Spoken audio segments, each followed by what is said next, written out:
Olá, eu sou o Rui Miguel Tovar, estou no 00.pt para o Destino Saudade.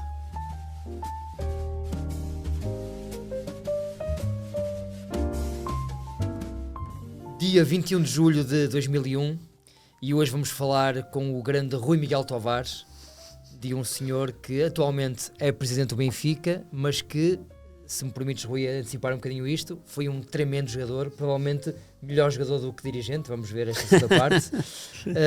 E falamos, obviamente, do senhor Rui Costa. Rui, passo-te a palavra. Obrigado, enorme, porque o Rui Pedro Costa, Jorge Cunha. Muito obrigado. Porque este Rui Costa no dia 21 de julho de 2001? Bom, porque faz 21 anos exatos que ele foi contratado pelo Milan. Foi uma aventura essa transferência. A Fiorentina estava à beira da falência, tinha que vender jogadores e colocou à venda o Toldo, grande guarda-redes, que fez um Europeu 2000 sensacional. A Itália chegou à final. Ele era um guarda-redes completo. Aquela meia-final com a Holanda, em que os holandeses falham 2 penaltis, é lendária, porque a Itália, no seu registro muito defensivo, ganhou o jogo nos penaltis, conseguiu levar o jogo para os penaltis depois de ter sido prejudicado, digamos assim, depois de levar com 2 penaltis durante o jogo. Mesmo assim, ganhou muito à conta do Toldo. Portanto, era Toldo e Rui Costa, eram grandes referências. O Rui Costa tinha saído do Benfica no verão de 94 para a Fiorentina. Podia ser para o Barcelona do Cruyff, mas foi para a Fiorentina. 1,2 milhões de contos.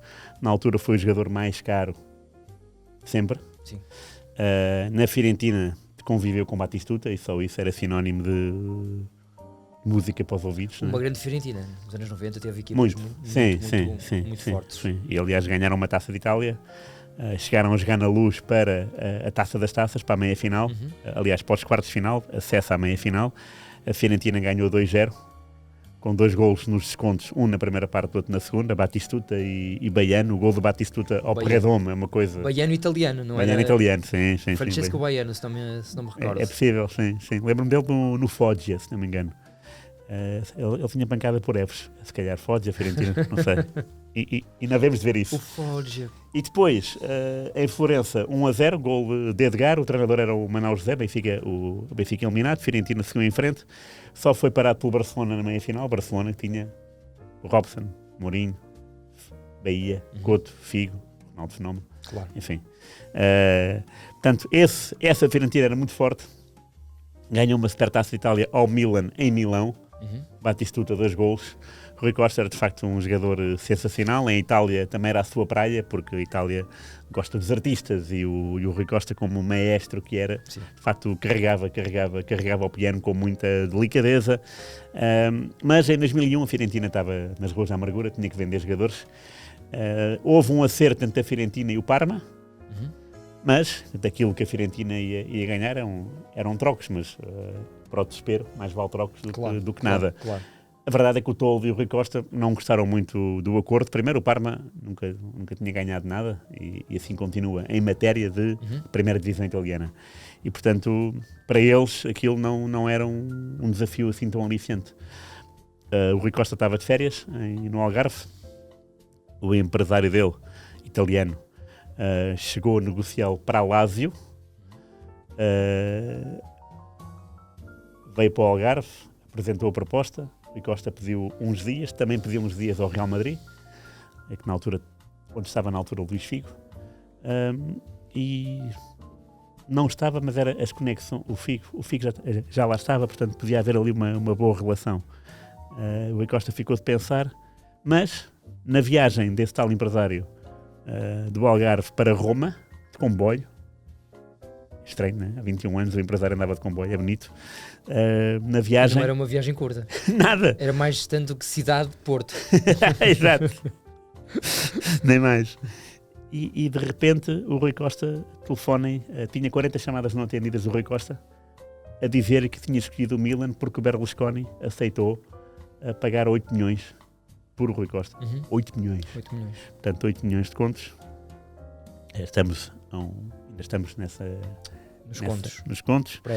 Pré-euro. E o 8 milhões e o Rui Costa cumpriu um sonho já no Milan, porque ao que consta, ele e o Batistuta eram amicíssimos na Fiorentina e costumavam perder horas imensas, tanto nos estágios como em casa, a jogar o CM, Championship Manager.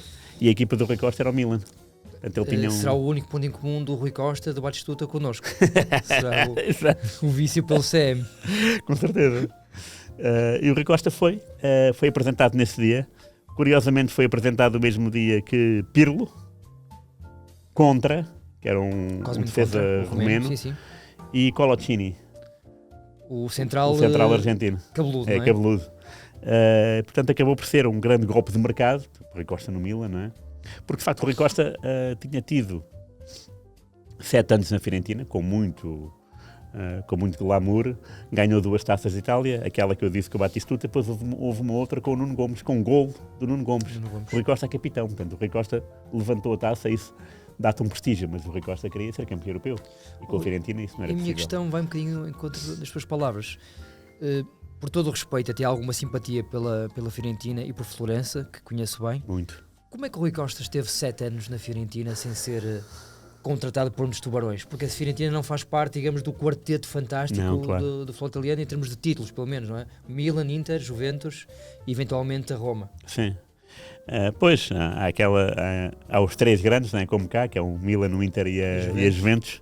E depois há uma colocar a Roma, se calhar de forma injusta. Sim, Roma, Lazio, assim. Há equipas que têm dinheiro, que têm prestígio e depois depende também da situação geográfica. Claro, ser de Roma tem um peso. Sim. Ser da capital tem um peso extra. E só depois é que aparece a Fiorentina, digamos. Sim, e nessa altura, é bom, ainda bem que disseste, porque Lazio foi campeã uma equipa maravilhosa em 2000 e a Roma foi em 2001, portanto em anos seguidos foram campeões italianos. Portanto o Rui Costa conviveu com esses momentos. Eu parece-me que havia uma sintonia com os adeptos. Também haveria em Milão, seguramente, mas em Florença é um meio mais pequeno, é um meio artístico e de facto a Florença nada tem a ver com Roma, com Milão como cidade. Sim. Nem como Turim. É um clube mais descontraído e há jogadores que rendem muito mais nesse clube. E a verdade é que o Rui Costa, nesses 7 anos de Fiorentina, rendeu mais do que no Milan, embora no Milan tivesse sido campeão italiano, tivesse sido campeão europeu. Chega ao Milan com 30 anos, portanto, em 2001. Depois de 2001, sim.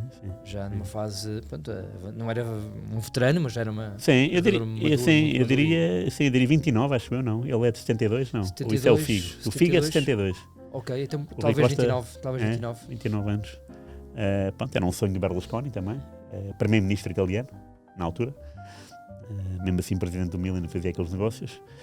O contrato foi de 5 anos, não começou bem, a primeira época foi muito fraca, tanto do Milan como do Rui Costa. O Rui Costa lesionou-se muito cedo, lesionou-se no pulso e foi uma situação que se arrastou.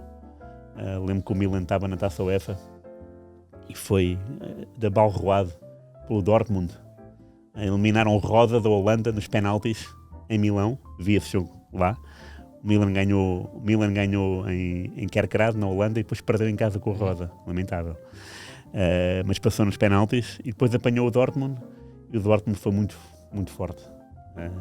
Deu 4 em Dortmund e depois aqui o Milan em casa tentou desesperadamente virar, teve quase, mas ficou-se pelo quase.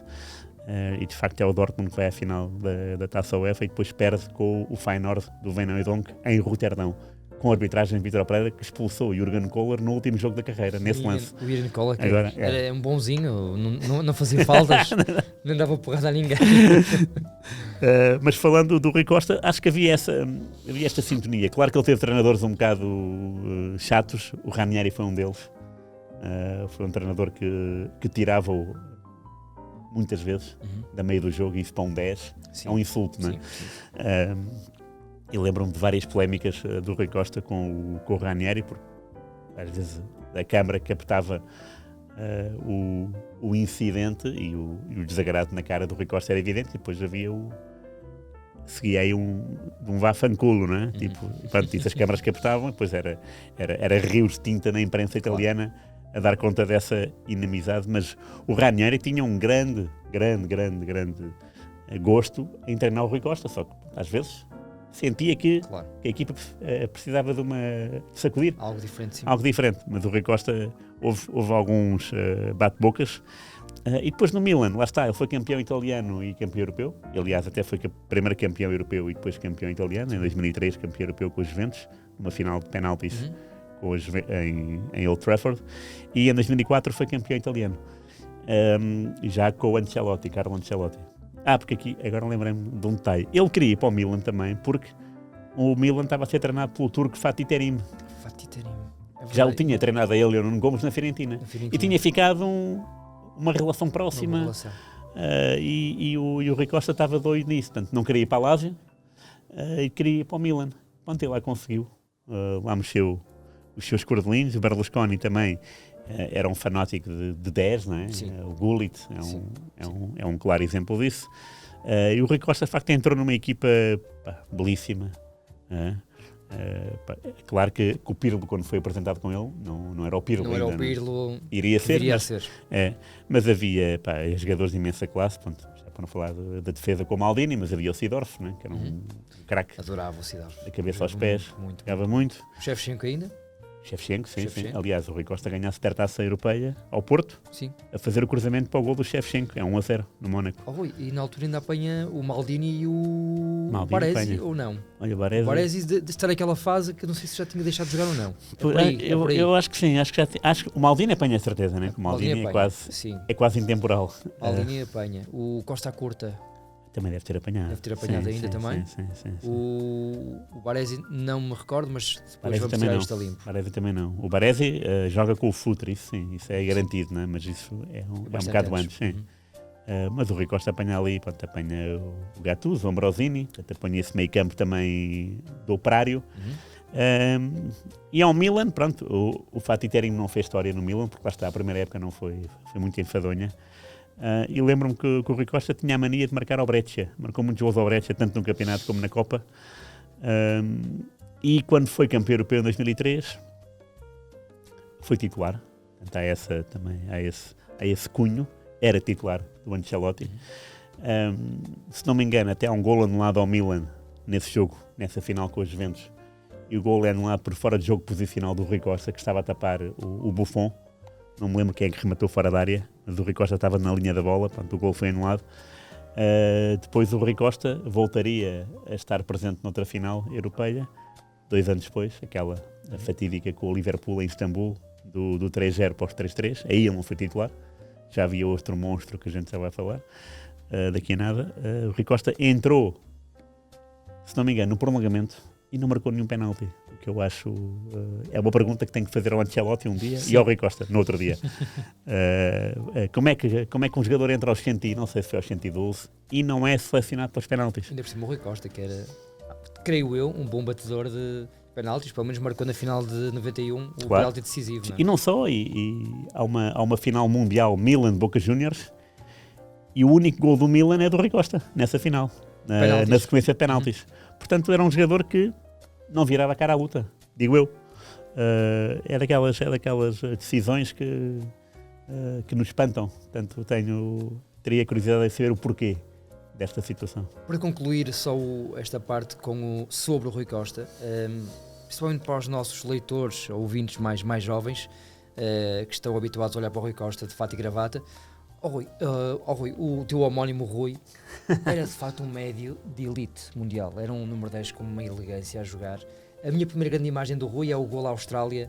Sim. Nas meias finais do Mundial de 91. Mas era um craque, o Rui, jogava mesmo muito, era topo mundial. Sim, e repara, a semana passada falámos dele a propósito do Nel Vingada, como melhor jogador do torneio de Toulon em 92, portanto é o ano seguinte ao Mundial 91. Ele no Mundial 91 não era do Benfica, era do FAF. Depois foi uma carreira em crescendo. É claro que também conta a equipa em que estás e o treinador que comanda. Claro que sim. Portanto, o Benfica do Tony era uma força esmagadora. Quando ele saiu em 94, o Benfica tinha sido campeão, com o João Vieira Pinto a marcar 3 golos ao Sporting, naquela primeira parte deslumbrante, no José Alvalade, dos 3-6. O Rui Costa foi suplente nesse jogo, entrou a meio, juntamente com o Rui Águas. O Rui Costa, claro que era um jogador de inegável categoria, mas depois tinha estas falhas. Repara, foi suplente nos 3-6. Foi suplente na tal final europeia de 2005. E também foi suplente no Mundial 2002. Começou como titular no primeiro jogo com os Estados Unidos, mas depois o Oliveira, a seguir àquele 3-2, sentiu necessidade de tornar a equipa mais equilibrada. Então puxou o Paulo Bento para o pé do Petit e tinha que ser alguém. E a dúvida era João Vieira Pinto ou Rui Costa. Lembro-me muito bem disso. E o Oliveira escolheu o João Vieira Pinto. Portanto, o Rui Costa nasceu numa era dourada do nosso futebol, como é subejamente conhecida, essa era deslumbrante, e teve também azar daqueles caprichos do destino. Não sei qual é o fundamento do Oliveira para escolher o João Pinto em vez do Rui Costa, mas a verdade é que o Rui Costa não esteve presente nesses momentos, nem todos grandiosos, porque o Mundial 2002 foi um desastre, mas é curioso como é que o número 10, elegante como tu dizes, versátil, não se conseguiu encaixar às vezes em algumas equipas e em alguns treinadores. Dá que pensar, e lá está, também teríamos que perguntar da quem de direito, não é? E o que é que sentiu o Rui Costa. Imagino que ele no 3-6 tenha ficado chateado, naturalmente, né? Porque é o jogo da época e ele não está presente, mas no jogo seguinte, na jornada seguinte, o Benfica depois tinha que voltar a ganhar, não é? 1-0 ao União da Madeira, num jogo muito insonso, o gol foi dele. Portanto, ele voltou à titularidade e voltou a marcar. Portanto, há estes episódios que são também interessantes para analisar a personalidade, porque há jogadores que se afundam e desaparecem, mas depois há outros que emergem. E o Rui Costa tem esta progressão na carreira, porque Benfica e Fiorentina, claro que não é um salto, mas é um salto em prestígio, porque vai jogar para a Itália, não é? E depois Milan. E no Milan, de facto, atingiu aquilo que se queria, que era ser campeão europeu. E essa marca vai estar sempre associada a ele, e ainda por cima foi um ano depois do Figo ter sido campeão europeu pelo Real Madrid, portanto havia aqui uma linha condutora muito, muito interessante. E agora estou-me a lembrar do Europeu 2004, em que ele também era suplente. Deco. Exatamente, portanto começou bem, mas depois a verdade é que o Scolari preferia o Deco, e o Rui Costa foi sempre entrando, marcou um golo à Rússia, como suplente utilizado numa jogada com o Ronaldo, também suplente ainda. Marcou um gol à Inglaterra. Um golaço também como suplente, tal como foi o Postiga nessa noite, e marcou 1-1. E na final foi o jogador que entrou e de facto mexeu com o nosso jogo, mexeu com a defesa grega, mas não conseguiu, e foi esse o seu último jogo da seleção portuguesa. Ficou uma carreira marcada pelo tal penalti decisivo a dar o título mundial, pelo gol à Austrália e por uma série de gols monumentais, não é? Estar aqui no Morales iria ser mais um Great Scott. Domingo Desportivo. Rui, avançamos para o nosso domingo desportivo, para o teu domingo desportivo, para o teu futebolista. Falar aqui também de outro craque, outro camisa 10 do Milan. Queres apresentar este senhor? Quero apresentar porque quando escolhi esta efeméride do dia 21 de julho de 2001, do Rui Costa, pensei automaticamente no Kaká. E porquê? Porque, primeiro, quando o Kaká foi contratado pelo Milan ao São Paulo, o Kaká era um miúdo, tinha estado, de facto, com o Scolari, na família Scolari, no título mundial de 2002, na Ásia, no Japão, mas, tal como o Ronaldo Fenómeno em 94, não tinha feito nada. Portanto, era um jogador... Sim, era um jogador promissor, mas vamos ver o que é que vai dar. Mas o Milan contratou o Milan, que já tinha Rivaldo e Rui Costa. Kaká. Rivaldo, Rui Costa e Seedorf. Seedorf, que também podia ser claramente um número 10. Pois. E Pirlo. Pronto, contrataram o Kaká. O Milan contratou o Kaká e foi o Rui Costa que fez de Cicerone ao Kaká em Milão.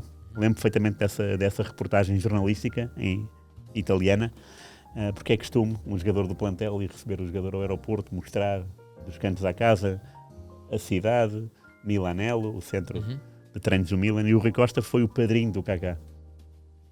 E a verdade é que o Kaká chegou com algumas interrogações, porque era jovem, mas depressa chegou à titularidade e impôs claramente. E para mim é um jogador imenso, porque a característica dele era uma locomotiva, ele apanhava-se com a bola no meio campo e ninguém o apanhava, porque ele era muito alto, era alto, para número 10, né? Portanto, ele era elegante, mas também era muito físico. Passada larga. Passada larga, cabeça levantada. Lembro de um gol estonteante em Old Trafford ao Manchester United, numa eliminatória da Liga dos Campeões, já com o Ronaldo no United, em que ele passa no meio de dois defesas. Acho que os dois defesas eram tontos, era para o Wes Brown e outro qualquer, mas mesmo assim, vale. O Kaká tinha pormenores deliciosos, era um jogador que marcava golos importantíssimos, que dava a cara nos momentos mais importantes. Ainda é o último brasileiro a ser bolador, aliás é ele que é o último bolador antes daquela dinastia Messi e Ronaldo, que acabou recentemente, mas que durante anos Messi ou Ronaldo ou Messi. O Kaká foi em 2008, um jogador tremendo. Em 2010 vai ao Mundial e é espantosamente expulso no jogo de abertura com a Coreia do Norte. Ou é expulso com a Coreia do Norte ou com a Costa de Marfim? Agora não... Quando o Brasil está no grupo de Portugal. África do Sul, sim. O Kaká é expulso. O Kaká, que era uma mosca morta. Portugal joga contra o Ghana na abertura. Com Costa de Marfim, 0-0. Desculpa, Costa de Marfim, Ghana em 2014. Ghana em 2014. Pois é verdade. Costa de Marfim. Portanto, o Brasil foi contra a Coreia do Norte, não é? Contra a Coreia do Norte. Eu diria que sim, que ele foi expulso. Como é que o Kaká é expulso? Não sei. Eu já nem me lembro como é que foi a expulsão. Temos que ver essas imagens. E foi, pronto, é estranho, o treinador é o Dunga, portanto ele foi ao Mundial 2002, né, com o Scolari. Depois, lembro-me que ele em 2006 é uma equipa que tem muita vertigem, tem o Ronaldo Fenómeno, tem o Ronaldinho Gaúcho ainda, tanto os heróis de 2002, e tem também ainda um avançado que agora me está, e o Adriano. O Imperador. E o Kaká. Era de facto 4 jogadores excelentes que deram água pela barba na Taça das Confederações do ano anterior na Alemanha. Deram um baile descomunal. Até acho que foi a Argentina na final, deram 4. O Kaká marcou um gol daqueles dele, assim no meio da rua. Ele puxava a colata atrás e aquilo ia sempre ao ângulo. Era um jogador imprevisível, porque era tão forte e dominava todos os meandros do jogo, fora e dentro da área. Portanto, era um homem que era capaz de subir na área e marcar golos de cabeça, e tinha um remate espantoso e até marcava livros diretos. Portanto, era um jogador que sempre me impressionou pela positiva, e por ser também uma pessoa calma e aparentemente tranquilo. Com ele as vitórias eram sempre saudáveis. Notava-se que havia ali muito fair play na cabeça dele. E a verdade é que depois a carreira dele não foi aquilo que se esperava na parte final, mas ele, naquilo que foi o topo da carreira, ele chegou mesmo lá acima. E tem muito interesse ver que chegou a um Milan de Rivaldo e Rui Costa e conseguiu impor-se como titular, e de facto quando Ancelotti tinha ali um craque de todo o tamanho. Só mesmo para acabar, o tempo já vai longo. Não sei se te recordas, mas o irmão do Kaká jogou cá em Portugal. É verdade, Penafiel? Digão, é defesa verdade. Central. Nada a ver com o irmão. Eram parecidos de facto fisicamente, mas não mais do que isso. Eu fui entrevistá-lo ainda a Penafiel. De facto muito simpático, muito tranquilo como o irmão. Curiosamente, nem sequer se afirmou como titular no Penafiel e partiu sem deixar grande saudade, pelo menos no concerto, na parte desportiva. Mas parecia um bom rapaz. Tinha piada a ver o Kaká no Penafiel. Rui, muito obrigado. Obrigado eu. Voltamos no dia 28 de julho. Vamos a isso. Com o grande Rui Miguel Tovar no nosso Destino, 2 pontos, saudade. Um abraço.